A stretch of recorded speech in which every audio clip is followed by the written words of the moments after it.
¿Cómo están? Muy buenas noches. Muy buenas noches a todos los que se encuentran presentes en este curso de Economía Política dictada por mí, José Luis Tapia. Los saluda estando 13 de abril del año 2022. Así que tenemos aquí en la sala a Eddie, Alejandro, Carlos y Samir. Bien, a todos ellos, bienvenidos.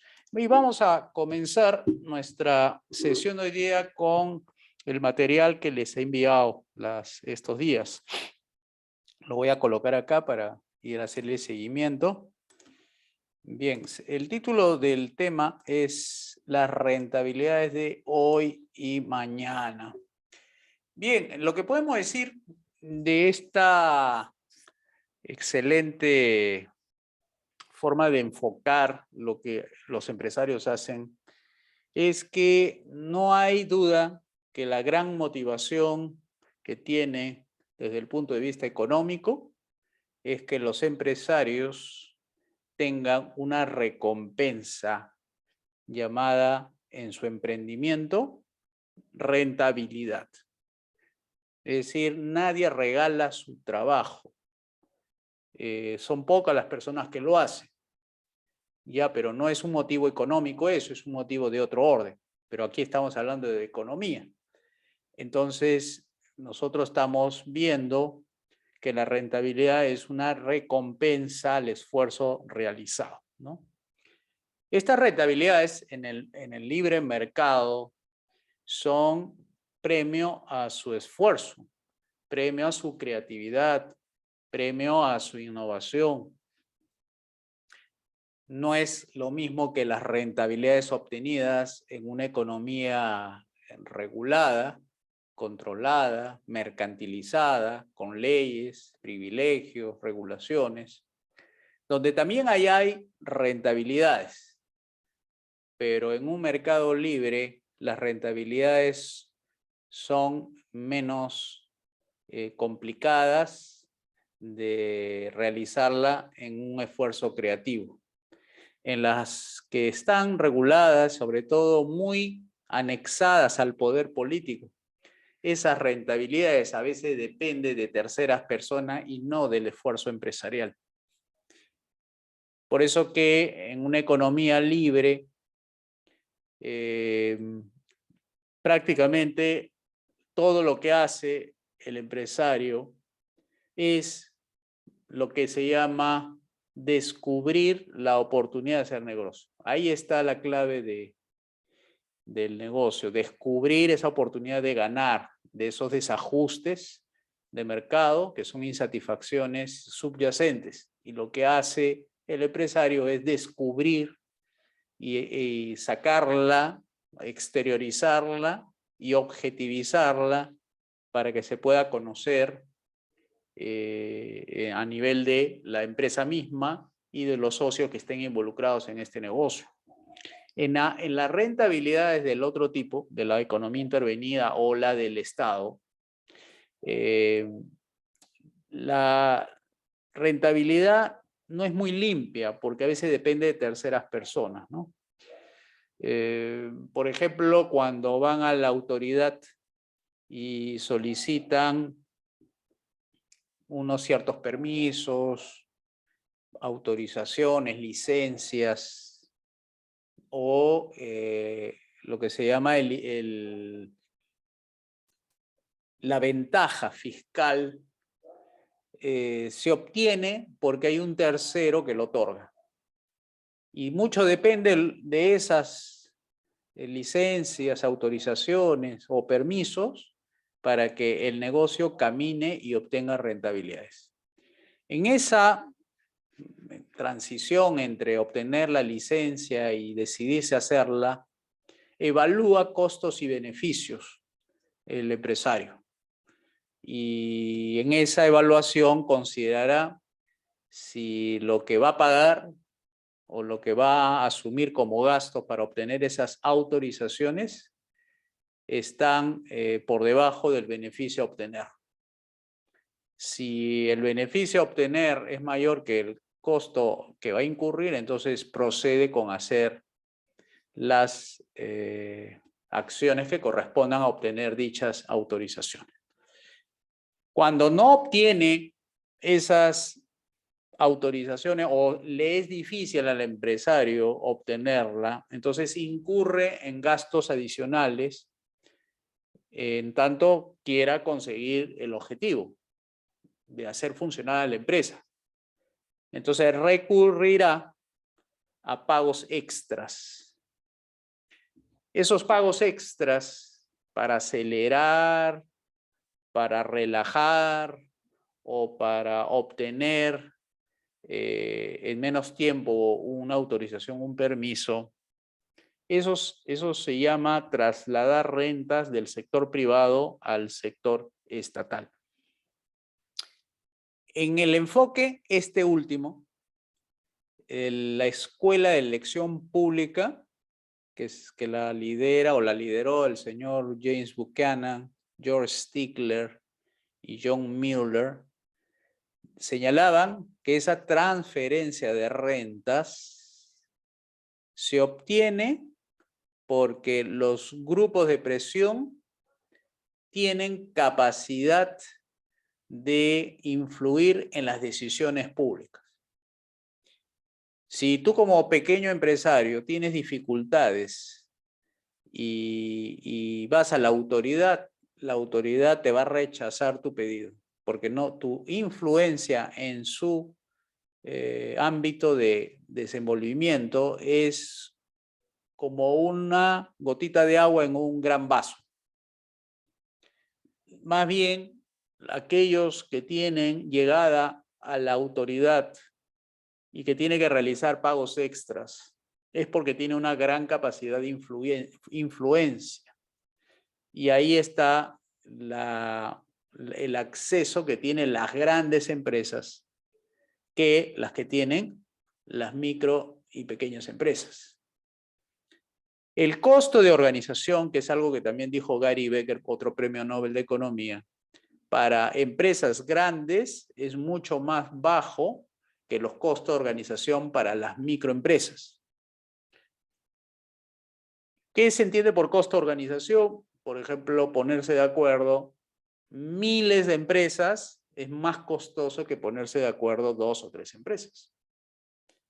Por esa razón es que 2 o 3 empresas que manejan más presupuesto y pueden organizarse de manera más fácil, es decir, 2 o 3 personas, 2 o 3 dueños, 2 o 3 encargados, pueden sentarse en una mesa para ponerse de acuerdo cuáles van a ser las acciones a realizar para influir en las decisiones públicas, es menos costoso que en el caso de microempresas que son miles y son millones. Sentarse en una mesa, miles tienen que estar representadas para que en una mesa entren por lo menos una cantidad importante de representantes. Esos costos de esa organización de estos últimos no le da capacidad de influir sobre la autoridad. Siempre la autoridad conversa con el que tiene más presupuesto, con el que tiene más incidencia y que es importante en la vida económica. Por eso llegan con más facilidad y consiguen sus ventajas fiscales, sus ventajas legales que las microempresas. Esa transferencia de renta que mencioné se da prácticamente entre las grandes empresas y en contra de quienes pagamos impuestos o en contra de los que compiten en ese mercado. Esas rentabilidades en la economía regulada, mercantilizada, es muy frecuente. Tan es frecuente que se organizan gremios. Los gremios son agrupaciones de interés para conseguir que sus rentabilidades se mantengan en el tiempo. Ellos no defienden principios, aunque lo mencionan en su página web. Ellos lo que defienden son intereses. Es raro encontrar una agremiación empresarial que diga que es una entidad defensora de principios. No he visto hasta ahora. Y cuando he podido verlo en Guatemala, donde viajé una vez, me invitó a la Cámara de la Libre Empresa, así se llamaba. No duró mucho. Y ahora no existe. Porque efectivamente, si tú te vas por los principios del libre comercio, del libre cambio, de la libre empresa, del libre mercado, desciende el libre mercado en acciones concretas y no tendrías posibilidad de influir en la autoridad con ventajas fiscales, ventajas legales, etc. Entonces, los aportantes que están en un mercado regulado no ven la efectividad de llegar rápidamente a la autoridad si te basas solamente en principios.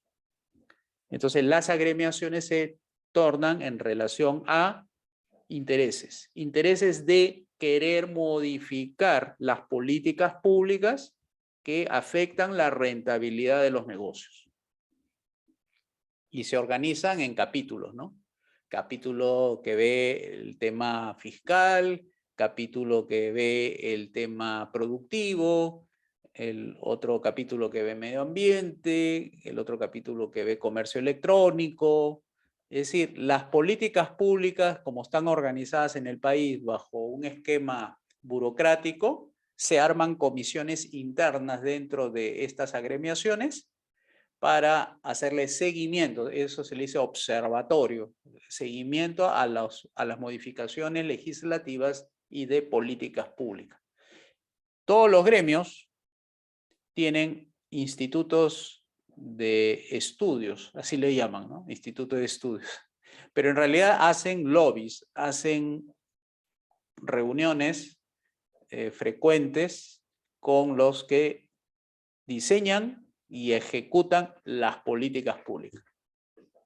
Es de alto interés de los miembros de la agremiación tener llegada a los representantes políticos y ejecutores de políticas públicas, porque a través de estos manifiestan su conformidad o disconformidad con las medidas del gobierno. Esa es una forma muy diplomática, muy civilizada y que requiere también bastante inversión de parte de las empresas para pagar un pool de gente que se dedica a estudiar estas medidas y además propongan soluciones técnicas, ¿no? Porque, bueno, hasta ahí se manejan, digamos, las empresas. Cuando ya quieren pasar su rentabilidad a un campo político, entonces financian campañas políticas de candidatos que sean de su interés, porque de esa manera aseguraría una conexión de mediano y largo plazo con la futura autoridad que sea elegida. Los empresarios nunca apuestan a un solo caballo, apuestan a muchos caballos y entre esos puede salir uno de su preferencia. Entonces, esta es, digamos, la forma como trabajan actualmente las empresas grandes y medianas con capacidad de influir en las decisiones públicas, porque al fin y al cabo sus inversiones están en riesgo y sus rentabilidades también. Más no es en las políticas de libre mercado, donde la autoridad es neutral, no toma decisiones en materia económica, porque en el libre mercado no hay autoridad económica. Lo único que hay es autoridad política. De eso hablamos cuando hablamos de la rentabilidad de hoy y mañana, nos estamos refiriendo al libre mercado donde el ámbito es económico, solamente es económico, es decir, se entienden los privados en la manera de cómo ampliar o disminuir sus alcances en las propuestas que tengan a bien a presentar a los clientes quienes son sus beneficiarios finales, ¿no? Así que eso es el primer párrafo que quería hacerles llegar, ¿no? Hay algo también que quería, es este tema de acá, el de los riesgos asumidos. Ningún negocio está libre de riesgos. Eso es algo también muy característico, ¿no? Es decir, hay riesgo porque hay incertidumbre. Tú no sabes cómo la economía va a ser mañana. No sabes qué variables te interesan, van a moverse en un sentido u otro, a favor o en contra tuya. Entonces, esos riesgos de una inversión en bienes de capital, en mano de obra, pueda tener un sentido u otro. No sabes tú, pero sí puedes reducirlo cuando tú aprendes a entender bien los comportamientos del mercado, entendido mercado como clientes, proveedores, ofertantes, inversionistas, ahorristas, etc. La economía te ayuda a entender el comportamiento humano en la economía. Entonces el riesgo disminuye en la medida que entiendas mejor la acción humana. ¿Qué libro es bueno para entender la acción humana? El libro de Mises, pues. El libro de Mises es el libro clásico para entender la economía, porque la economía es pura acción humana, y para entender la acción humana necesitas tener un marco teórico que te dé sustentos de cómo se va a comportar las personas, ¿no? Bien, esto de aquí que acabo de introducir me da pie a entrar con unas gráficas que explica un poco las 5 salidas para hacer rentable un negocio en un libre mercado. Voy a ponerla en pantalla. Son estas que presenté la otra vez. Vamos a ver, ojalá que funcione. Me van a decir si funciona como quiero, como un slide que va pasando movimientos. Me van a decir si funciona. A ver. Quiero... Ok. Me confirman si hay movimiento de flechas de aparición de cuadrito. ¿Lo ven? Se ve estático. O sea, no aparece nada, ¿no? O sea, está el título, teoría de la empresa, todo, pero No no se aparece mueve. nada después, ¿no? Ya. Eso era lo que me temía porque justamente he estado probando y no me aparece con movimientos. Era lo que quería en hacerlo dinámico, ¿no? La presentación. A ver, voy a probar con este, a ver si se puede. A ver, me dicen...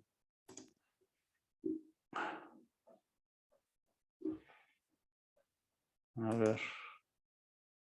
Ahora aparece la pantalla azul. Y de la pantalla azul tiene que aparecer una cajita que diga empresario capitalista. ¿Aparece? Se aparece. Ya aparece. Sí, ahora sí. Ya, ok. Ok, listo. Entonces era nada más hacerle un clic ahí. Miren, nosotros vimos la vez pasada esta teoría, que todo empezaba con el empresario capitalista que descubría las oportunidades de ganancia que otros no le habían advertido, y eso era su idea inicial, que se convertía en un plan, y el plan hacía que el empresario capitalista se asociara con un capitalista en caso no tuviera el capital suficiente y realizara lo primero, que era las compras, ¿no? Que era básicamente una parte del presupuesto se iba en el mercado factorial, donde existían los propietarios de los recursos. Estos propietarios de los recursos, que eran dueños de lo que se llaman los 4 factores de la producción, le vendían a la empresa recursos naturales, RN, MO, que es mano de obra, le vendían también capital, o sea, máquina, equipo, herramientas, y por último, el talento empresarial.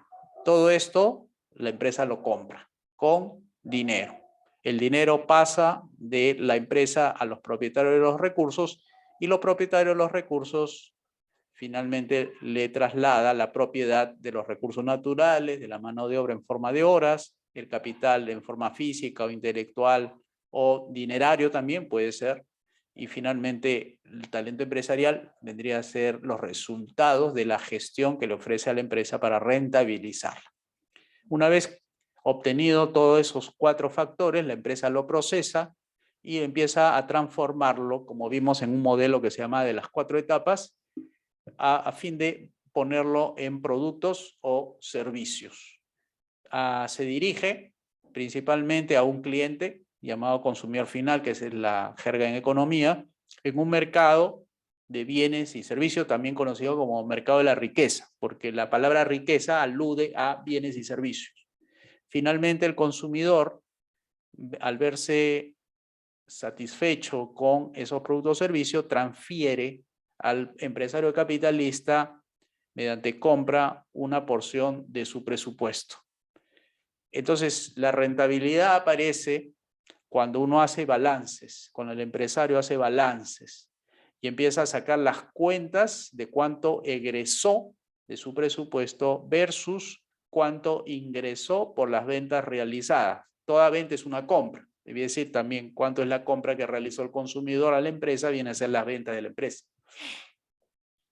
Finalmente, debe salir un balance. Puede ser igual a positivo, decimos que la ley de las ganancias mantuvo a la empresa en una situación favorable, o puede ser negativa, en el sentido que la empresa no cubrió las inversiones realizadas, o sea, los gastos de la empresa en esos 4 factores de la producción. La rentabilidad consiste en hacer que los ingresos sean mayores que los gastos y lo compara contra la inversión y lo que se llama la tasa de interés de la inversión, que se llama TIR, ¿no? Tasa de interés de retorno, que eso lo pueden aprender en finanzas. Entonces, esa inversión tiene un rendimiento y ese rendimiento se llama tasa de interés, llamada tasa interna de retorno, del cual va dándose cuenta si la inversión está siendo rentable de acuerdo a la inversión realizada. Eso lo puedes saber a través de la ley de las pérdidas y ganancias. Entonces, esto de aquí, tal como les he explicado, me va a ayudar a entrar a un documento para comprobar si ese documento me llega a explicar a mí todo lo que yo quiero explicar desde el punto de vista económico. Entonces, ese estado se llama de pérdidas y ganancias, que es un documento tradicional en la contabilidad, y estoy tomando datos de Microsoft. Y ustedes van a ver ahí 2 rubros principales.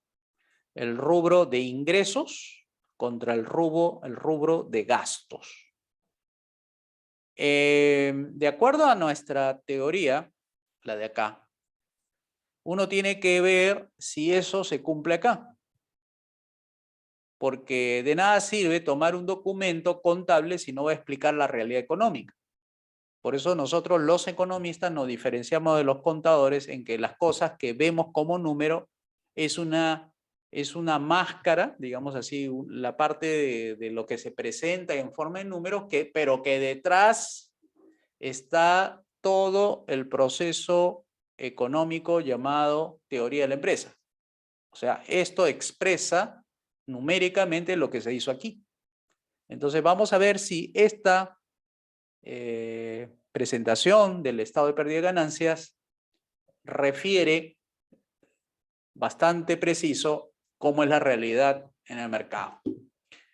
Si alguna vez han leído a Mises, Mises tiene muchos reparos con respecto al uso de las matemáticas en economía. Incluso hay un autor que también yo lo sigo, que se llama Maurice Allais, L Allais, que él tiene un paper que se llama Posibilidades y peligros de la utilización del método matemático en la economía. Bien antiguo este paper, es del 1954, tomado del libro de Camilo Dagún, Metodología y Crítica Económica del Fondo Cultura Económica en 1977. A veces las cosas buenas están ahí en lo antiguo. Entonces hacemos un esfuerzo intelectual y hacemos la siguiente pregunta. Este documento, tal como ustedes ven, refleja en forma numérica el proceso de la creatividad empresarial, es decir, me refleja esto, tomando en cuenta las compras de la empresa, tomando en cuenta la compra del consumidor final, teniendo en cuenta las inversiones que realiza la empresa en los 4 factores de la producción, más las ventas que hace de productos y servicios y que luego lo vende y que al final hay una retribución que puede ser a favor o en contra y que se ve en los signos más y menos, igual a más y menos, ley de la pérdida de ganancia. Pregunta, ¿me refleja esa realidad aquí en este documento?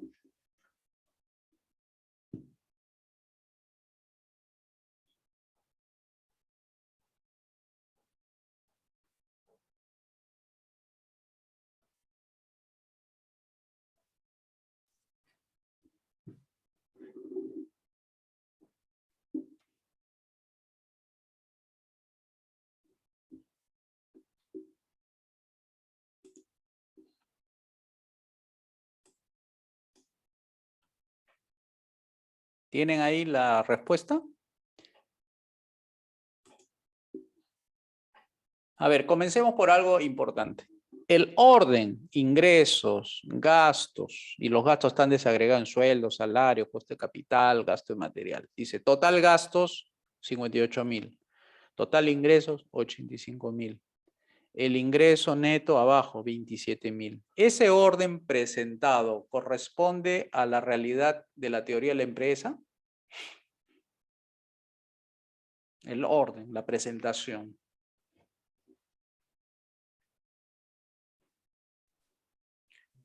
¿No?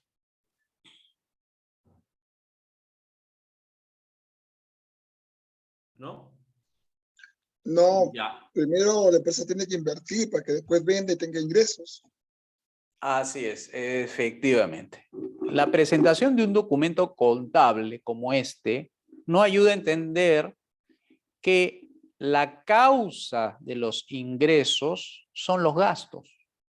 O sea, en economía, los gastos empresariales causan los ingresos. Y la economía lo que trata de explicar es cómo, de qué manera efectuó los gastos empresariales para obtener los ingresos. En este documento lo ponen al revés, ponen como que los ingresos son primero y los gastos son después. Por eso que mucha gente a veces comete el error de pensar que lo primero que hace la empresa es vender. Y no es así. Lo primero que le hace la empresa es invertir. Primero es gastar en bienes de capital, en mano de obra, en recursos naturales. Entonces, este documento contable no me refleja lo primero. Y es un documento que está hecho para que saque su cuenta de resultados. No es una documentación económica, es una documentación contable. Entonces, los economistas no podemos quedarnos conforme con este instrumental contable para señalar cómo procede los empresarios en los mercados, porque recuerden que el empresario se maneja en dos mercados, no en uno, en dos. El mercado de los factores que le permite acopiar, conjugar o combinar y luego producir. Y luego viene otro mercado donde coloca la mercadería a sus clientes finales. Entonces son dos mercados. El empresario conecta dos mercados que están incomunicados. Este documento no me refleja esa coordinación empresarial. Me pone los ingresos en primer lugar y en segundo lugar me pone los gastos cuando en la realidad económica primero son los gastos y luego son los ingresos. Comencemos por ahí. ¿Qué otra observación tienen respecto a este documento? Y esto que viene es más importante que lo que hemos dicho.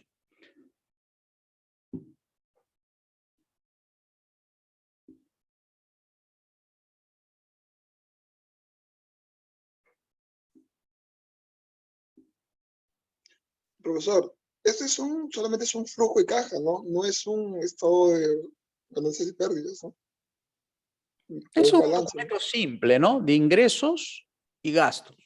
Es un estado de pérdida y ganancias simple. Porque, por ejemplo, ahí no se ve los inventarios valorizados, no No, se ve no, de no, no. repente el registro de marcas y patentes, No, no, otros activos. obviamente es simplificado. Es bastante simplificado. Es bastante simple para entender este punto a donde queremos llegar, porque estamos hablando de la rentabilidad y hay dos rubros grandes, lo que ingresa y lo que gastas. Entonces, ese segundo punto es más importante. ¿Saben cuál es el segundo punto? Que los gastos, si yo me guío por lo contable, está en signo negativo. O sea, los gastos restan. Matemáticamente no encuentras conexión con esto. ¿Cómo eso de que los gastos restan? En economía los gastos suman. ¿Cómo le vas a poner que comprar una máquina te va a restar a tu proyecto económico?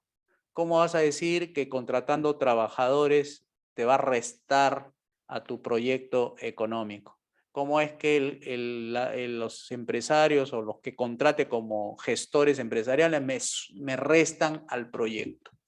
Desde el punto de vista económico no me restan, me suman a mi proyecto. Gracias a ellos y al talento empresarial que ha conjugado los esfuerzos, lo ha armonizado, lo ha organizado, me ha permitido obtener riqueza.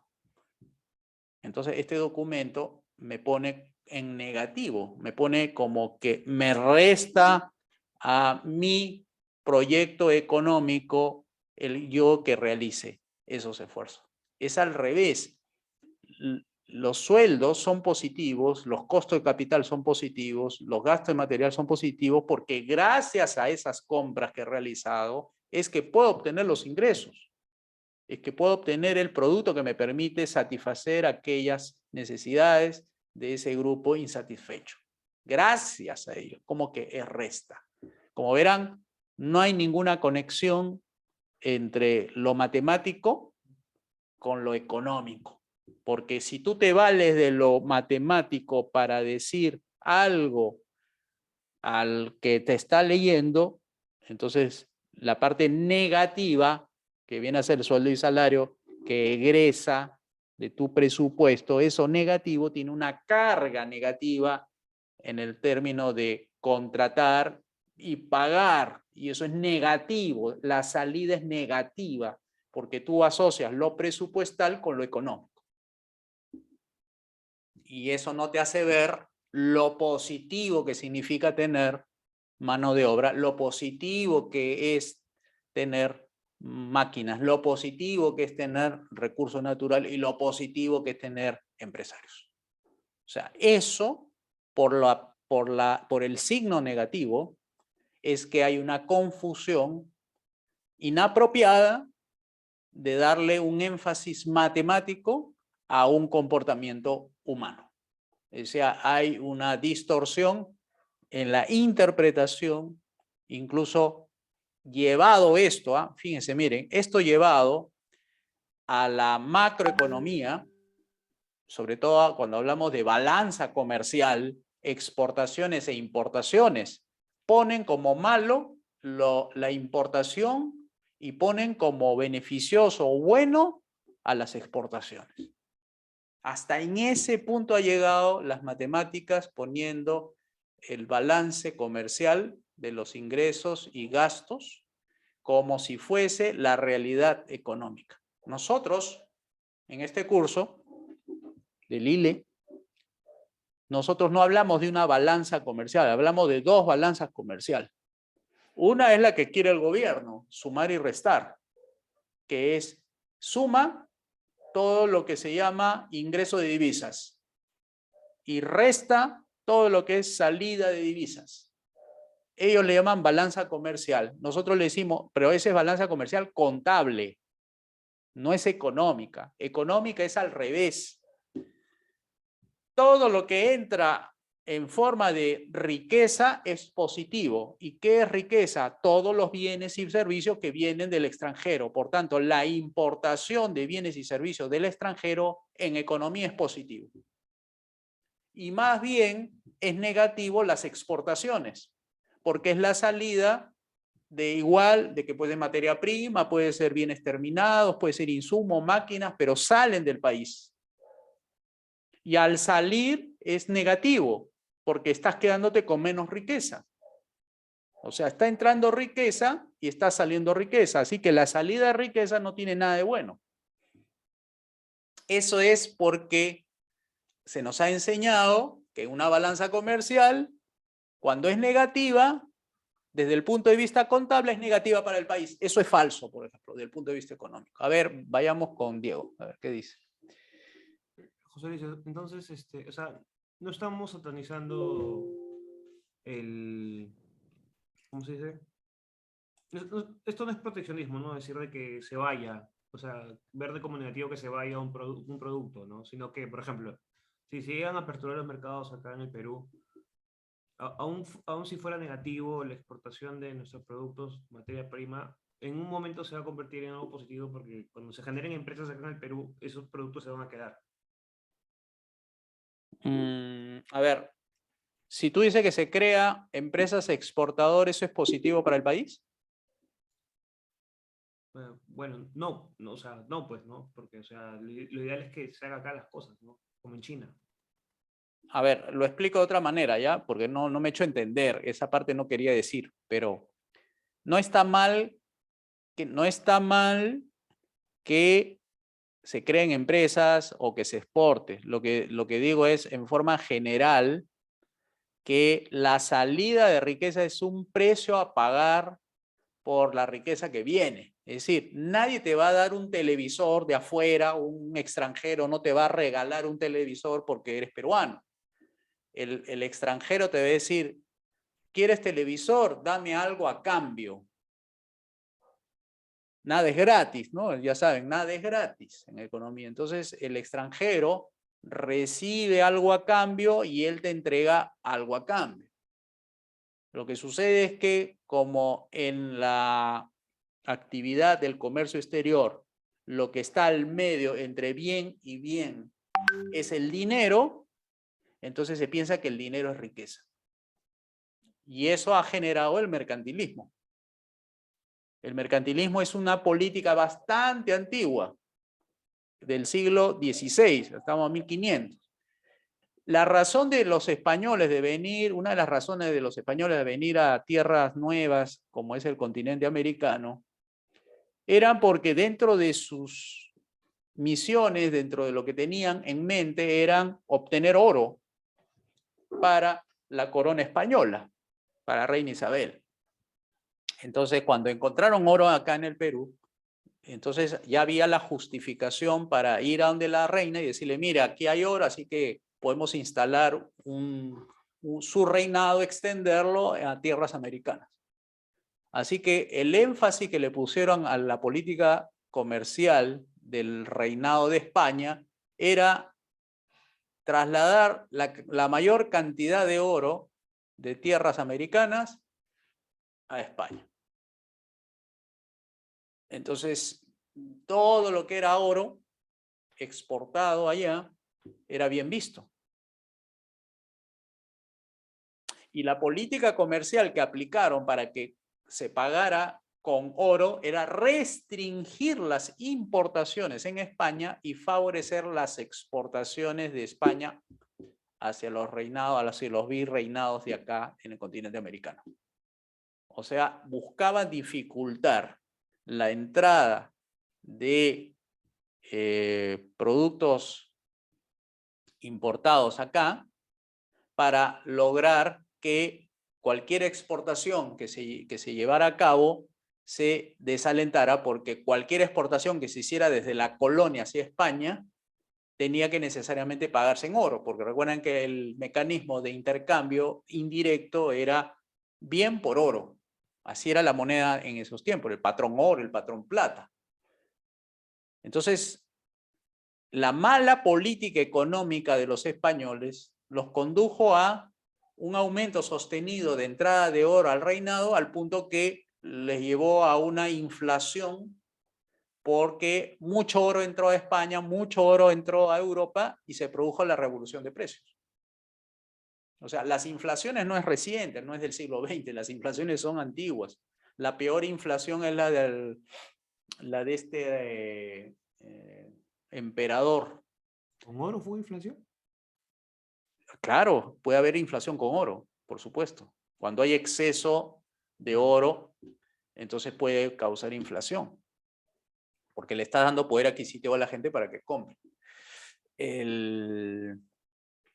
Lo que decía era el tema de la inflación. En el caso de este emperador, en el año 465 después de Cristo, adulteró mucho dracma griego, porque esa era la moneda que utilizaba el Imperio Romano, lo adulteró para tener cómo pagarle a los soldados para que sigan haciendo campaña militar ahí en África, en una parte en el Oriente. Y eso generó la primera inflación mundial, hiperinflación mundial, con un dracma adulterado, que era dracma de plata, pero lo adulteró. ¿Para qué? Es como decir, adulterar es lo mismo que decir emitir billetes, sin respaldo. O sea, no valía la moneda tal como decía, ¿no? Eso, para que vean la distorsión por el hecho de cumplir con ese balance matemático de que el saldo tiene que ser positivo. Cuando un balance comercial es positivo, y esas son las políticas proteccionistas que andan enfatizando esa parte, que siempre tiene que ser positivo porque la entrada de divisas, o sea, la entrada como si fuera una empresa, la entrada por concepto de dinero, es mejor que la salida de dinero. Entonces, eso de ahí es contable, no es económico. Ok, espero que haya quedado claro, ¿no? Entonces, este estado de pérdida y ganancia no refleja esta realidad. Lo que tiene que hacer es invertirse eso y para eso hemos encontrado un instrumental. Y este instrumental que nosotros vamos a emplear es el de la doble etapa. Vamos a hacerlo así, de esta manera, ¿ya? Tienes un eje de año 2014 en perpendicular y luego tienes el eje de abajo que es dinero. Y lo que tienes que hacer es reflejar los montos en el orden que corresponde.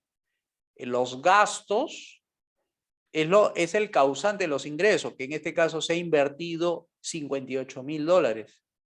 Y dentro de esos gastos está pues gasto en mano de obra, gasto en recurso natural, gasto en talento empresarial, gasto en máquinas, equipos, herramientas. Una vez que se procesa, causa este ingreso de $86.833 millones. Y la palabra valor agregado, que lo empleamos la vez pasada, servía ¿para qué? Para saber el impacto económico que había tenido en la vida de sus clientes. Si es positivo, en este caso nos dice que ha obtenido 27.816, es la prueba objetiva de que has causado una mejora en el bienestar, en el estándar de vida a las personas que te has dedicado en tu emprendimiento. Esa es la prueba objetiva, si no, ¿cómo aparece esos 27.000 millones de diferencia positiva, ¿no? Que es matemático, lo que ustedes quieran. Pero eso es el reflejo objetivo de una acción empresarial. Es decir, la ley de la ganancia te está indicando que sigas adelante. Cosa contraria, o caso contrario, sería este. Tú inviertes 86.000 millones. Y como hemos dicho, el gasto es importante. Si efectúas un mal gasto, puede tener este efecto. En lugar de conseguir que sea más, has logrado que tus ingresos no sean igual, ni siquiera igual, sino menos de lo que has invertido. 58.000 millones de dólares. ¿Qué ha sucedido entonces? La ley de la pérdida. En lugar de generar valor agregado, has causado un desvalor agregado, es decir, has dejado a gente insatisfecha. No has cumplido con cubrir el mercado, con tu apuesta, ¿no? Con tu riesgo. Has dejado ahí un desajuste que otro, fíjense que otro lo va a aprovechar, ¿eh? Ya que tú no lo has aprovechado adecuadamente, otro va a venir y te va a quitar el mercado. Es desvalor. Ha quedado insatisfecho el mercado, por tanto, te castiga el mercado con ese desvalor, o sea, un desbalance matemático de una cantidad que has invertido y que no ha sido correspondido. ¿A qué se debió? Puede ser a las 5 razones que hemos puesto ahí en el documento. Pero ahí está. ¿Qué vas a hacer? La ley de la pérdida. La ley de la pérdida te frena, te hace reflexionar, llamas a tu comité de crisis, se sientan, verifican precio, verifican producto, verifican cantidad, verifican perfil del consumidor, verifican calidad, verifican horarios, verificas un montón de factores. Para eso tienes tus subgerentes para que te hagan un poco la actualización de lo que ha sucedido. Entonces, las pérdidas enseñan, aunque parezca paradójico, ¿no? Porque muchos se desalientan con las pérdidas, pero las pérdidas enseñan a no hacer de nuevo eso. A ver, ¿qué dirían de esta situación? Invierten en 2014 esta cantidad. A ver, razonen, ¿no? Esa es la idea, que razonen. A ver, ¿qué pasaría si la cantidad de ingresos es esta?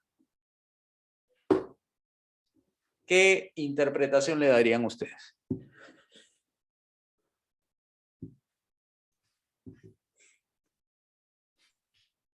Bajo la visión economista que tú estás planteando, eso es positivo, ¿no?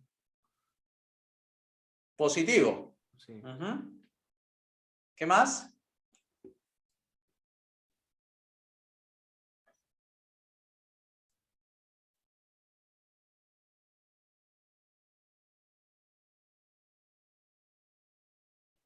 O sea, ¿el resultado es contundente o es un poco medio empatado?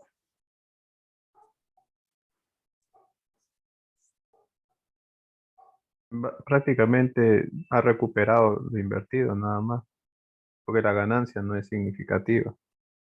Para los 86.000 millones invertido que obtenga este valor.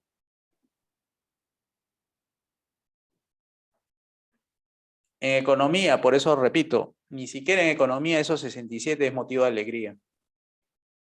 Porque el esfuerzo que has realizado en tiempo, recursos, que son factores que pudieron haber sido empleados de otra manera, no ha tenido el impacto deseado.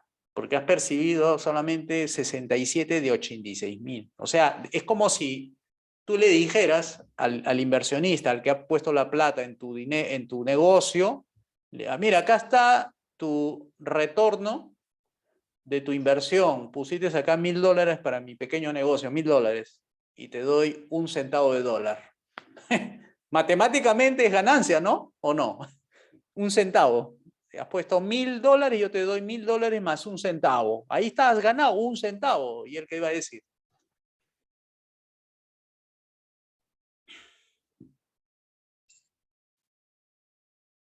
Si es Entonces, un centavo, va a decir que no sirve para nada, un centavo. exacto. Entonces, eso de ahí te da a entender, pues, que la dimensión de la acción humana está por encima o es más que ese centavo. Porque hay mucha acción humana que no vale un centavo. Por más que matemáticamente te puede decir un centavo es ganancia. Has ganado un centavo por encima de tus $1.000 invertidos. Pero hay variables, por ejemplo, costo de oportunidad, ¿no? Que esa es una variable un concepto bastante importante para nosotros. Es decir, esos $1.000 pudo haberse en otro negocio convertido en $1.100 o $2.000 o $3.000. Porque como lo has dedicado en este negocio y te ha rendido 67 y no has tenido la oportunidad de probar en otros negocios que pudieron tener mayor rentabilidad, entonces hay un costo, pues, que has asumido, ¿no? Es así, el riesgo es permanente. Pero la lección es esta. Por más matemáticas que tú puedas emplear y te salga que has ganado, pero la proporción o eso que has ganado no justifica toda la acción humana que has realizado, entonces se ve como que no has ganado, sino como que has empatado o has desperdiciado tu tiempo o has dejado de ganar en otro lugar. Entonces, vean la parte cualitativa del asunto, no lo vean por el lado cuantitativo, porque eso no nos da muchas luces, sino el significado de lo que esto representa. Ese significado es lo que quiero que ustedes lleguen a comprenderlo, ¿no?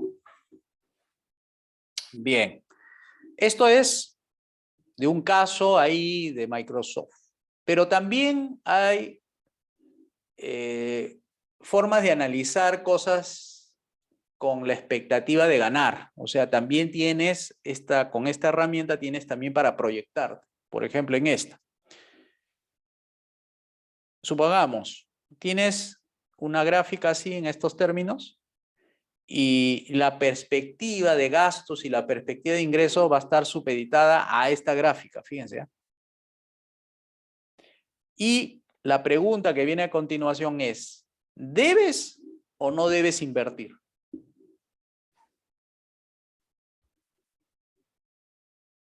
Por si acaso, lo que está en líneas punteadas es futuro y lo que está en línea sólida es presente. Y lo que se quiere aquí es saber si debes arriesgar tu capital, tu inversión a futuro. A ver, ¿qué dice Johnny? Ya no se invierte. ¿Por qué? Buenas noches, profesor. ¿Me Buenas escucha? noches, buenas ¿Aló? noches. Sí, sí, escucho. Ya, a ver, entonces, Ya. Para que tú sea dices, rentable Johnny, el que... negocio. A ver, repite. ¿Aló? Sí, repite, por favor. Bueno, para que sea rentable y seguir adelante, no tendría que ser al menos un 30% Bueno, eso de depende, ¿no? rentabilidad. Depende cómo tú tengas lo que se llama tu costo de oportunidad de capital. Cada uno tiene su costo subjetivo de capital. Es decir, yo como persona, si yo lo tuviera en otro lado, ganaría 30%. Por tanto, este negocio me tiene que rendir más de 30, porque tú ya descubriste una oportunidad que si no es acá, es allá. Eso es algo subjetivo, o sea, no todos tenemos esa misma tasa. Sí, pues tendría que haber un mínimo porcentaje, ¿no? Para seguir Claro, adelante. porque a otros dicen, no, si lo meto al banco, bueno, el banco te da 5% anual o algo así, ¿no? Pero es bajito, ¿no? Porque es una tasa pasiva. O sea, en los negocios uno nunca pues pone como alternativa en los negocios la cuenta bancaria, cuánto me paga el banco contra un negocio, ¿no? Siempre es negocio contra negocio. Ah, ya, si no me paga agricultura, ¿cuánto me paga pesca? Si no me paga pesca, ¿cuánto me paga gastronomía? Si no me paga bien gastronomía, ¿cuánto me paga enseñanza? O sea, tengo que buscar en tasas de interés de negocios, no de cuentas bancarias.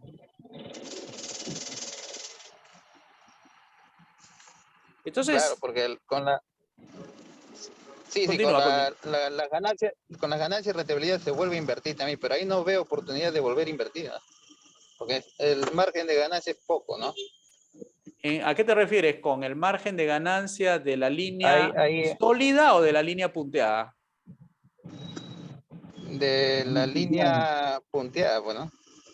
Pero mira, el margen de ganancia a futuro es mayor que la de línea sólida. Es decir, en el presente es poco.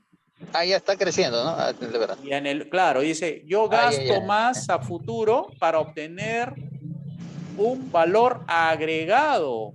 O sea, que es mayor que en el presente. O sea, a eso se refiere. Ya, sí entendí. ¿No? Porque ahí Ok. ves acá la diferencia entre el ingreso y el gasto a futuro, que es mayor que la diferencia en el presente, en la línea sólida del presente con el gasto con el ingreso. A ver, Diego. Sí, ya lo decidí. Okay. Podemos decir que entonces que esta inversión tuvo un proceso lento porque, bueno, puedo agregarle 1000 razones, ¿no? O sea, de por qué entonces se puede volver sostenible en el futuro, ¿no? Por ejemplo, Esa es la idea. si está hablando Esa de es la Microsoft, idea. por ejemplo, puedo dar el ejemplo de que las computadoras recién fueron vendidas al mercado y la gente está que se adapta a eso, entonces fue una inversión fuerte y va creciendo. Esa es la idea. La idea es que entiendan que no siempre a menores gastos de inversión,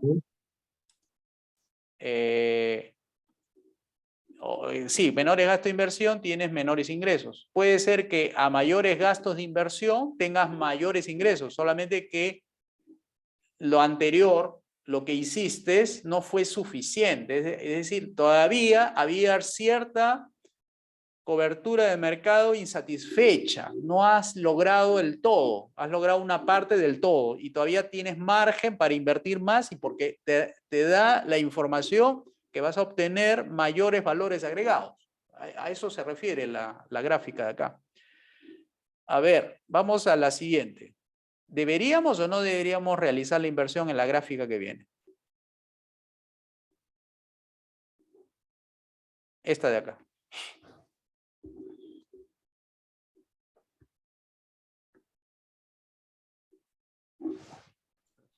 caso no, porque los gastos están superando el tema de los ingresos, ¿no? ¿Pero qué? ¿En el presente o en el futuro? En el futuro. ¿Los gastos son mayores a los ingresos en el futuro?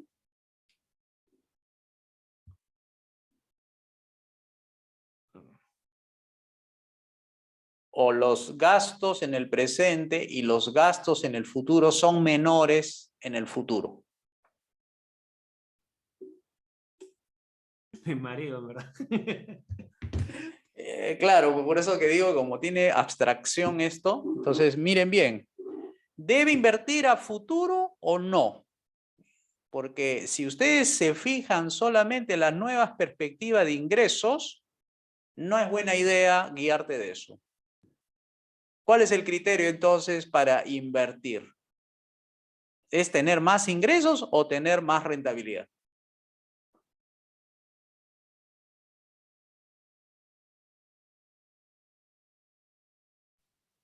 Recuerden que Profesor, es rentabilidad tener es más el premio al valor rentabilidad. agregado. ¿Perdón? Es tener más rentabilidad. Ya. Entonces, ¿debe o no debe invertir a futuro? Yo creo que sí, de invertir puede invertir, pero la rentabilidad no va a ser como lo esperado, parece, ¿no? Porque va a ser siempre menor, ¿no? Por eso, ¿a futuro debe invertir o no? Sí, sí debe invertir. ¿Qué dicen los demás? ¿Debe invertir a futuro o no? ¿O mejor quedarse como con las inversiones en el presente? Puede ser con la presente, está bien, ¿no? Ah, no. No, en el futuro no debe invertir ya, pues, porque en el presente está, su rentabilidad es mayor. Así Quedándose, es. quedándose como tal, su rentabilidad es mayor, ¿no? Entonces, si va a invertir en el futuro más, prácticamente su rentabilidad va a bajar bastante. Entonces, no, y parece que ya no debe invertir, ya solamente quedarse con el actual, ¿no? Ya está invertido, ¿no? Así es. Entonces, ahí lo que te está diciendo es, en el futuro vas a ganar, sí, pero no vas a ganar tanto como en el presente. Entonces, ¿para qué voy a realizar más gastos, o sea, más inversiones, si la rentabilidad a futuro es menor que la rentabilidad de ahora? A pesar que ganan, las dos son rentables, ¿ah? Pero fíjense cómo es el costo de oportunidad, ¿no? Si yo me embarco en gastar más, estoy perdiendo más rentabilidad en el presente que en el futuro. Entonces no debo hacer desde ese punto de vista, ¿no? Claro que no todas las decisiones son gerenciales, tienen la misma respuesta, ¿no? Hay algunos que dicen, no, prefiero crecer a futuro porque no me interesa la rentabilidad del presente, me interesa crecer en el futuro porque tienen otros planes de cobertura, de reputación, de valor de la acción. O sea, las decisiones humanas no son siempre iguales ante un mismo estímulo. Por eso que tú pones a dos gerentes, uno detrás del otro, o uno un periodo y luego el otro, las decisiones que toma sobre el mismo barco son diferentes.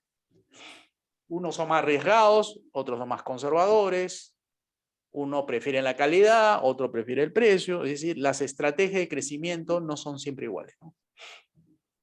A ver, me van a decir de esta de acá, ¿ya? Esta de acá. Si debe o no debe realizar este de acá.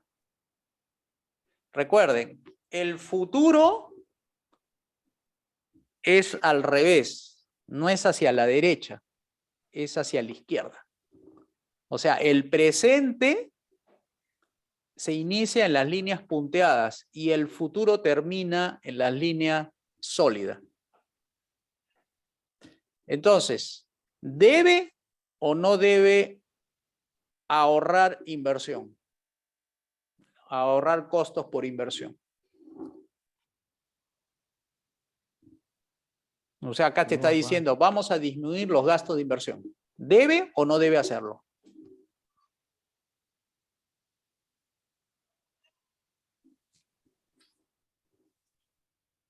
Mejor. Bueno.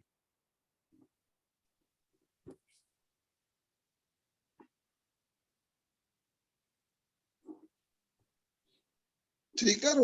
En el futuro se nota que los ingresos superan a los gastos. En el futuro, Los los ingresos, son mayores a los gastos. En el presente, los gastos son mayores a los ingresos. Entonces, para no seguir perdiendo, es necesario ahorrar. Es decir, bajar los gastos porque no está teniendo el efecto necesario que es la rentabilidad, que es lo que están esperando. Pero si logra bajar los gastos, sí va a ser rentable el proyecto empresarial. O sea, no es que a mayor inversión, mayor rentabilidad. A veces es menor gasto, es mayor rentabilidad. Entonces, ¿qué medidas uno toma? ¿Saben quién es ese señor, no? ¿O no?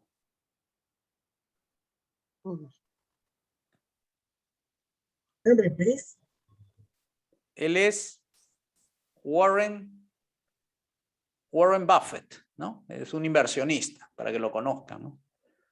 Él es de los que van a los negocios y invierte conforme a lo que ve, no a las estadísticas, no agarra un papel, no mira los gráficos que le dan a veces las empresas, no, él va y mira cómo están trabajando, quiénes son los que trabajan, quiénes son los gerentes, quiénes son los del directorio.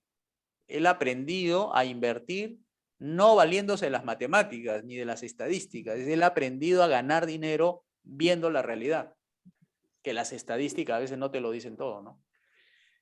Bien, entonces, ¿a dónde quiero llegar con esto?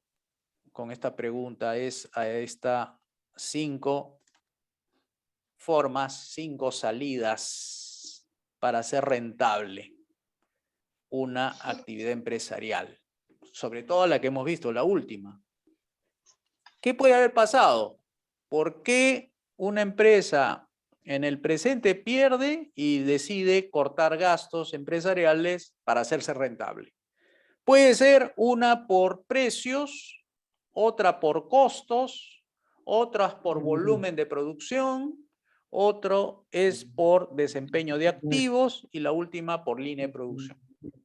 Entonces, ¿cómo volver rentable a un negocio teniendo esas 5 variables? Bueno, tú tienes que primero examinar tus precios. Puede ser que el proyecto haya tenido precios elevados o precios muy bajos. Cuando se dice elevados, es que te ha sido demasiado más allá del margen, más allá de la elasticidad de demanda. Que elasticidad de demanda es un término, digamos, medio ingenieril, ¿no? Porque emplea la física para poder explicar. Y es que cuando tú subes el precio y la cantidad que la cantidad que se retrae de ventas por elevación del precio, esa proporción entre la elevación del precio y la reducción de las ventas es mayor en el caso de la elevación del precio con respecto a la disminución de las ventas. Cuando el precio se eleva más que la disminución del volumen de ventas, se dice que ese producto es inelástico, o sea, la sensibilidad te soporta todavía a tus clientes en que subas precios, pero no pierdes mucho volumen. Entonces sigues ganando a pesar de la elevación de precios. Eso es cuando es inelástico. Cuando es elástico, cuando es sensible, es porque hay mucha competencia. Y en ese caso, si elevas tú el precio, salen despavoridos de tu negocio y se van a la competencia más cercana.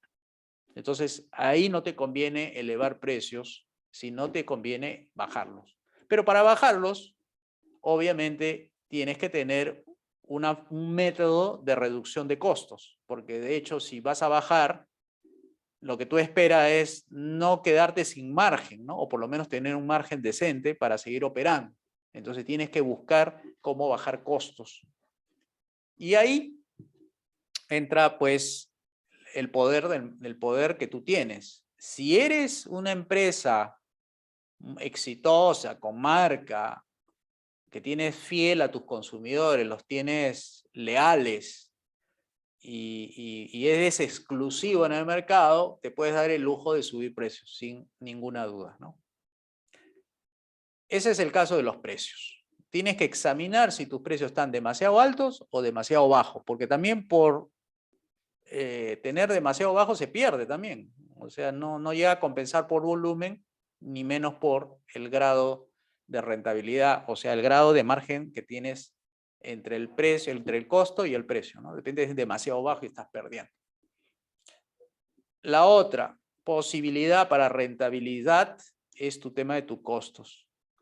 De repente tienes salidas que tú puedes cortar, ¿no? Y tienes que optimizar varias cosas. Me refiero, por ejemplo, costos innecesarios, ¿no? Hay empresas que compran 3 periódicos cuando es suficiente uno. O le das a los vendedores celulares, a todos. No le des a todos, da a los más productivos, a los que te generan más ventas, a los que tienen más volumen de ventas. Al resto no. Igual, ¿no? Tienes la luz con luz amarilla. La energía eléctrica se consume mucho con luz amarilla. Búscate un ahorrador. O tienes el agua que gotea todos los días, son 20 soles ahí mensuales que se te va, que no lo puedes controlar. Bueno, agarra, busca un gafitero y que te pongan los empaques en cada grifo que hay. Igual los carros. De repente el carro tiene problemas de mantenimiento o tiene las llantas gastadas, se te baja, se para. Entonces, cuando hay paro de la camioneta, no puede llevar la mercadería y tienes que contratar un taxi y el taxi te cobra, no sé, 20 soles por llevar y ahí se te fueron 20 soles cuando esa camioneta era para evitar el pago de 20 soles. O sea, tienes que examinar, como se dice, con lupa, dónde está la fuga de dinero. El que no sabe controlar sus costos está muerto, porque ese es como el que no sabe por dónde tiene hemorragia y termina muerto. Es igual las empresas, si tiene una fuga de dinero, tiene que saber dónde está la fuga. Bien, la otra es porque tiene baja escala de producción o nivel de producción. Y la economía de escala, que es una ley económica, nos enseña, y eso creo que lo vamos a ver dentro de poco, las leyes económicas. O creo que ya la vimos, ¿no? Sí, creo que ya la vimos. La ley de la riqueza se llama. Nos enseña que uno puede ahorrar produciendo más. Cuando tú produces menos, los costos son mayores que cuando produces más. Eso se llama economía de la escala de producción. Otra, y eso te permite, a la hora de bajar costos, te permite bajar precios, lo cual si tienes mucha competencia, hazlo, ¿no? Y puedes bajar tus costos a un nivel que tu competencia no te puede igualar. Otro, de repente tienes máquinas, equipos que no le estás dando el mantenimiento adecuado y si eres confeccionista, se malogra la máquina y se para la confección. Y por reparar una mañana, llamarlo al tipo, o tú mismo lo reparas, pero no tienes la pieza, el repuesto, se te va una mañana y hay ahí 5 pantalones que no has podido terminarlo. Ya son 5 unidades menos en tu tiempo de tu volumen de producción diario. ¿Ya? Entonces ya no tienes la cantidad como para vender completo, sino una parte del completo. Entonces hay menos ventas, menos ingresos. Entonces tienes que pensar si esa máquina va a seguir así y te va a dar permanentes stops, o sea, permanente para, y eso significa pérdida de dinero. Cómprate un activo más moderno que te origine o que gane en velocidad o automatización o ahorro de energía o combustible. Si eso te va a solucionar tu problema de costo, empieza por ahí. Pero tu máquina no puede parar, porque si no, tus ingresos también van a bajar. Y la otra, que es la que se llama la del ciclo de madurez del producto. De repente tu producto ha llegado a un ciclo, ya pasó de vaca lechera a vaca flaca, ya ese producto ha sido bastante explotado. Es decir, ya la gente te está pidiendo innovación. Y ahí tienes que entrar con el intraemprendimiento. Tienes que buscar a tus solucionadores de tu empresa cuál sería las modificaciones que le tienes que hacer en el sabor, en el peso, en la presentación, o algo que signifique innovación, para que la gente vea que estás modernizándote. A la gente no le gusta siempre lo mismo, quiere a veces cambios, porque así es. Las ventajas empresariales se consiguen por cambios. Cambios en el producto, cambios en los procesos, cambios en la tecnología. Entonces quiere mejorar las personas, ¿no? Entonces, mientras te va esa línea de producción, va cumpliendo su ciclo hacia abajo, tú tienes que sacar una nueva línea de producción. Por ejemplo, tú eres de pasta dentrífica y tu producto estrella ya el volumen de ventas está declinando. O sea, sigues vendiendo, pero la tasa de crecimiento está disminuyendo. Es como un carro que va de aquí a Ica y tú ibas siempre a 100 por hora y como está viejito el carro, en las sucesivas embarques que vayas a hacer, ya no corre a 100 sino 80. Y cada vez que vas haciendo viajes te das dando cuenta que tu vehículo ya no llega a 100 ni 80, sino 70. O sea, cada vez te estás demorando más en conseguir tu objetivo. Eso es lo mismo en el producto. Vende, pero a menores tasas de crecimiento. Antes lo vendía 10% mensual, subía, ahora está bajando, ya no crece a 10, crece a 8. Y luego va bajando el tiempo, con el tiempo. ¿Qué se hace ahí? Tienes que lanzar, ok, tú estás en el rubro de salud bucal y lo que vas a hacer es lanzar un enjuague bucal como una alternativa para que la bajada de ingresos por el lado de este producto se compense con la subida de ingresos por el producto nuevo. O sea, tienes que ampliar tu línea de producción, no quedarte con una. A veces las empresas son monoproductos de un solo tipo, creen que van a vivir siempre. Uno tiene que inventar alternativas o líneas de producción distintas por si hay esos efectos de que no todos los huevos sobre una canasta, sino que estén tu riesgo compartido, ¿no? Entonces baja este, sube este. Y si bajan dos, suben los dos. O sea, tienes que estar abriendo líneas de producción. Eso es lo que da la rentabilidad a las empresas, ¿no? Ok, entonces la rentabilidad de corto contra la rentabilidad de largo. Eso es algo que también el tiempo es importante, el tiempo a futuro y el tiempo en el presente. Hay que saber balancear ambas. Tampoco irte demasiado con inversiones de largo plazo que van a madurar entre 5 años cuando tú tienes necesidad y liquidez que tienes que atender ahora. Entonces tienes que balancear con la de corto. Y la de corto son estas que acabo de decir. Las de largo son perspectivas de inversión, que ahí viene un poco la incertidumbre, ¿no? Que siempre es un factor en contra. Pero sabiendo un poco de economía, tú puedes aminorar eso, ¿no? Informándote mejor y si no eres un empresario mercantilista, te das una vueltita en los mercados, a ver cómo está el feeling de la gente. Y si eres empresario mercantilista, vas a tener que irte a los cócteles donde estén ahí en los clubes sociales y conocer gente y conocer autoridades para que te den una manito y todo eso, o buscar formas de llegar a la autoridad, pues, ¿no? Porque no hay otra forma. Eso es en el mercado regulado, mercantilizado y todo eso, ¿no? Y en economía, las empresas a veces sacan sus costos, ¿no? Dicen, a ver, ¿cuánto me sale invertir en una máquina? $60.000, dicen. Una máquina que me va a ahorrar 30% de energía, es veloz en 40%, tiene estas particularidades, les saca el alma al anterior, etcétera, de nueva generación, tecnológicamente superior. $60.000. Y voy a ahorrar costos y por tanto mi precio puede bajar, puedo hacerlo más rentable a mi empresa. $60.000 contra la inversión que tengo que realizar en el mundo político para ahorrarme esos $60.000. De repente el político que me va a dar las llaves o la posibilidad de tener más mercado me cuesta $10.000. O sea, darle $10.000 en forma de campaña o en un cheque o un paseíto a él y su familia al Caribe.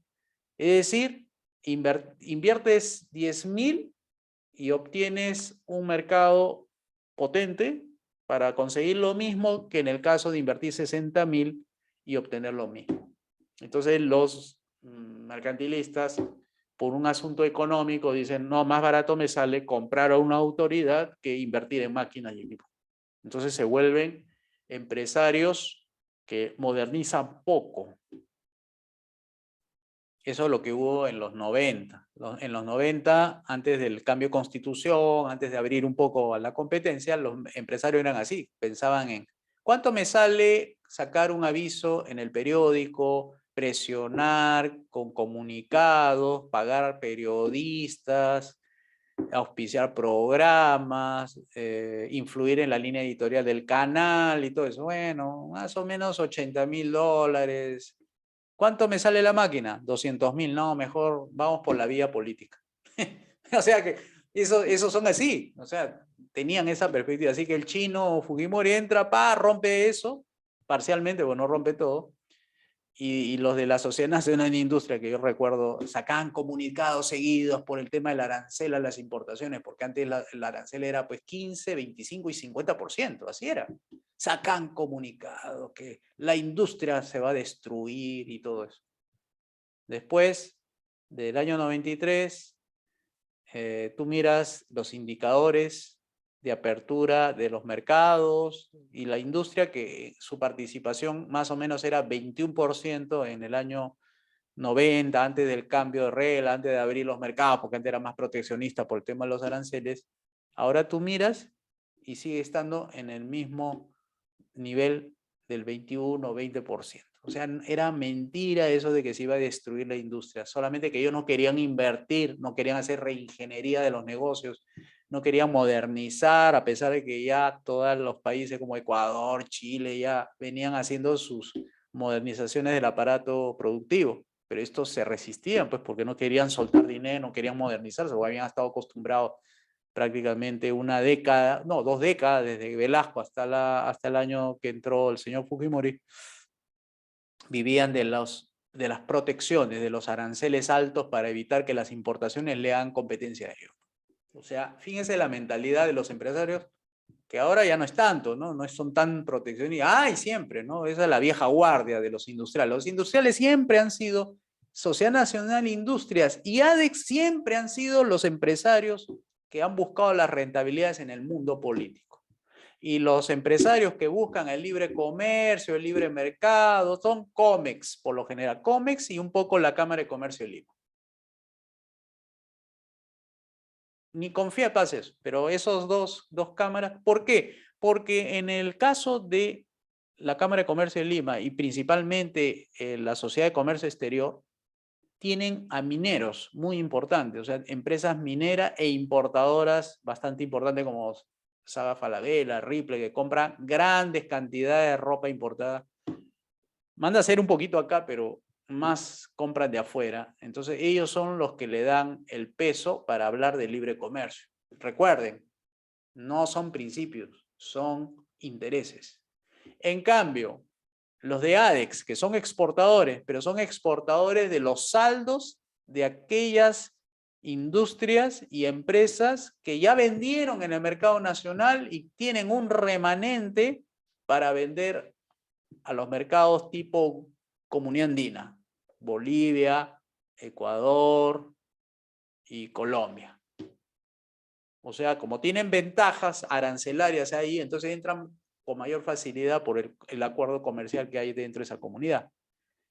Por eso no hablan mucho de libre comercio, porque ahí hay un mercado, digamos, que se le han preparado para ellos, ¿no? Pero los empresarios no son librecambistas por naturaleza.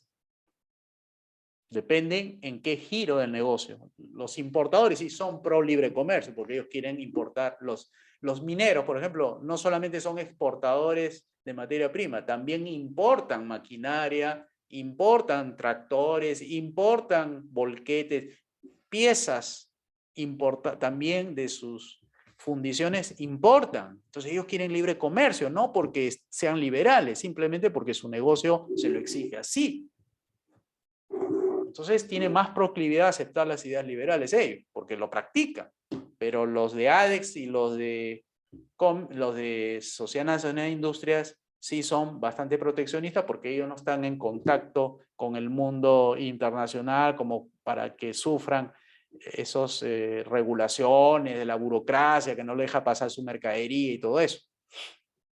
Entonces, los empresarios en el Perú no son liberales todos, ¿no? Porque uno cree que empresario liberal, no, un ratito, depende del giro del negocio, ¿no?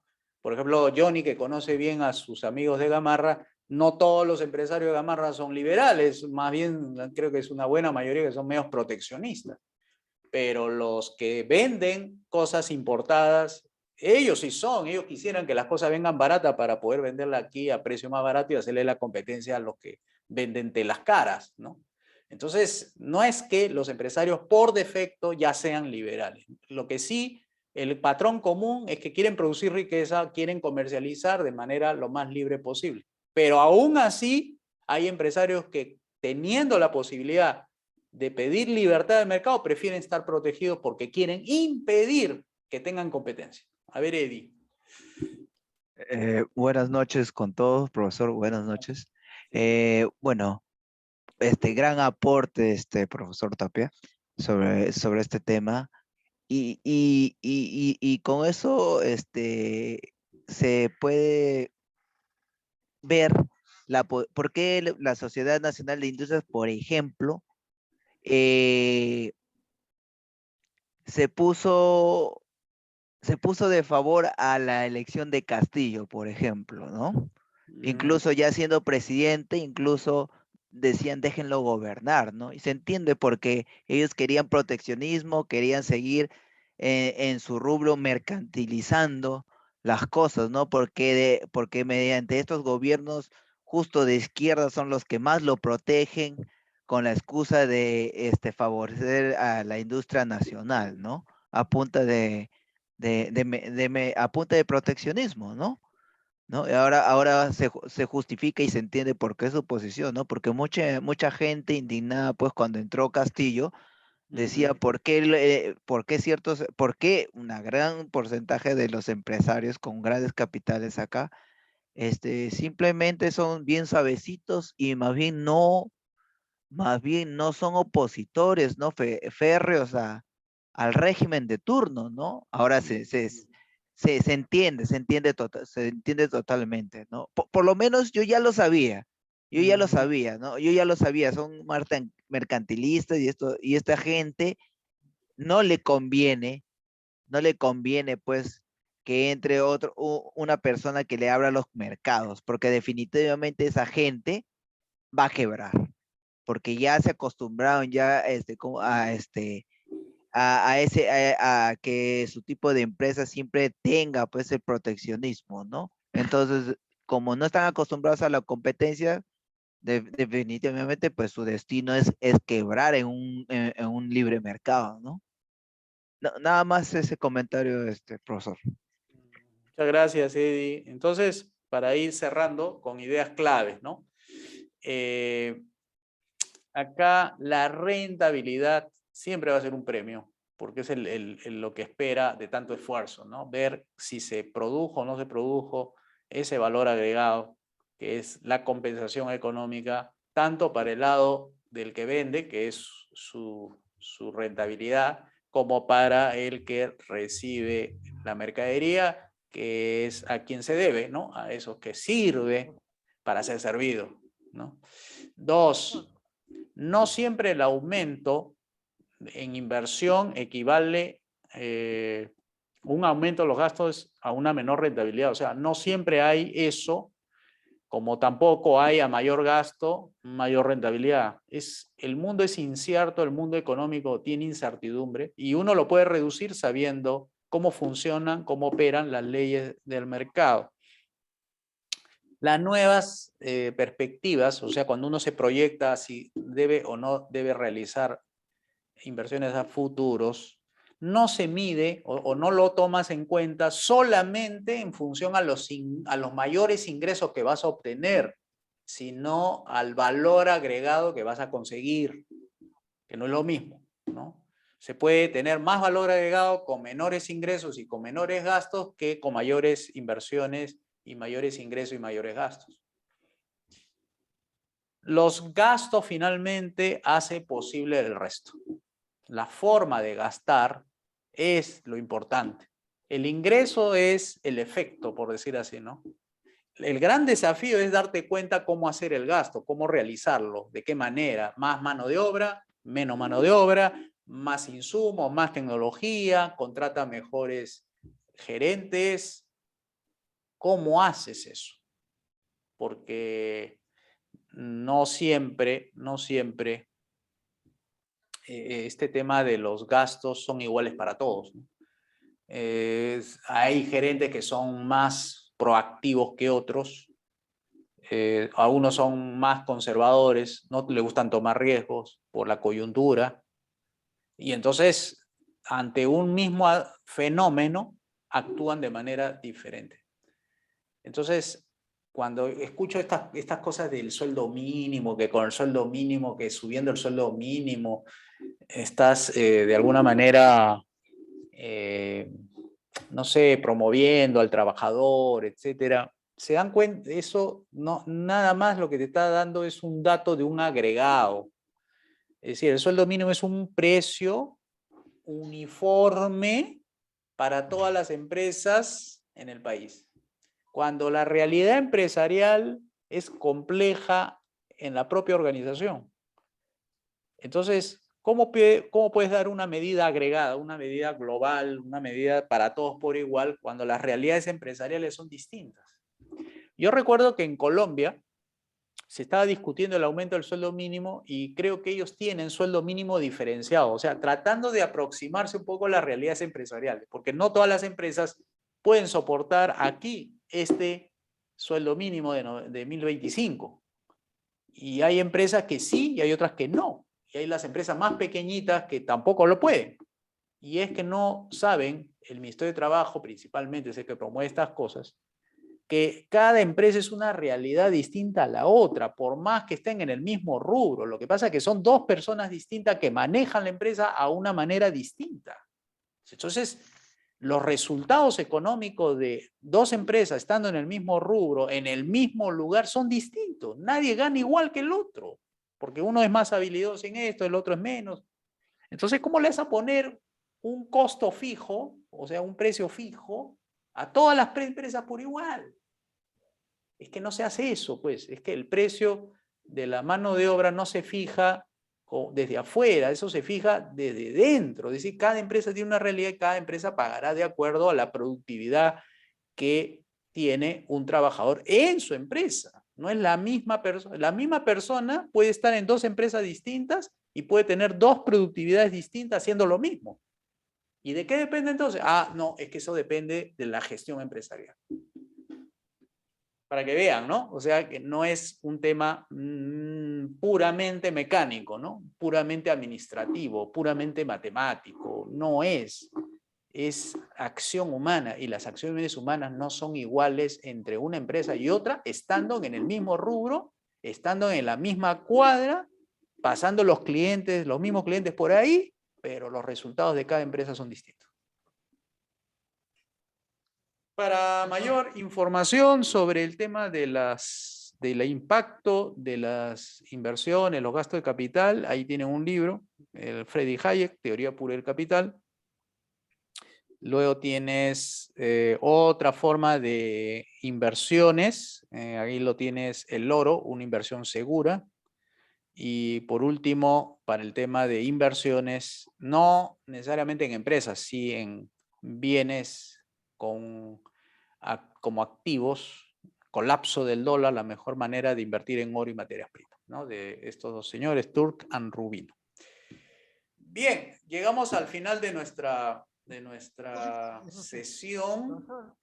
La próxima semana veremos, creo, el tema de la ley de la demanda. ¿Ya? Esa es una famosa ley y después veremos la ley de la oferta.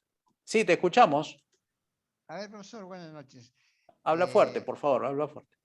Buenas noches. A ver, quería hacer una consulta. Las 5 salidas de rentabilidad. Ajá. En una economía de libre mercado, ¿cuál de los 5 se utiliza más? La de libre mercado, ¿cuál de esas 5? Sí. No, es indistinto, puede ser cualquiera, no es una mejor que otra, depende, cada realidad empresarial tiene diferentes problemas y puede ser que sea un tema por precio, el otro será por costos, el otro será... ¿Eso por qué? Porque cada uno toma decisiones diferentes, ¿no? Frente a un mismo estímulo económico. Entonces no es que hay uno mejor que el otro en libre mercado, ¿no? Ya. Ya, profesor. Gracias. Ujú. Bien, entonces nos podemos ir. Si es que no hay preguntas, podemos cerrar nuestra sesión de hoy día. Entonces, esperen una hora más o menos. Yo les hago llegar el enlace de descarga de este video y ya lo tienen ahí su archivo por si acaso, ¿no? Si quieran volver a repasar, ahí tienen el documento. Bueno, yo me despido entonces deseándoles un bonito día miércoles y que tengan en estos días de reflexión de Semana Santa, tengan también un disfrute con su familia, con su persona, con su conciencia y todo eso. Un poco de paz nos hace falta para entrar en un proceso que nos permita entendernos a todos, ¿no? Entre todos. Muchas gracias y será hasta el próximo miércoles 7 de la noche. Gracias, profesor José Luis. Buenas noches con todos. Buenas noches. Profesor, muchas gracias. Buenas noches. Hasta el luego. próximo miércoles. Saludos. Hasta el próximo miércoles. Profesor, hasta luego. Muchas gracias.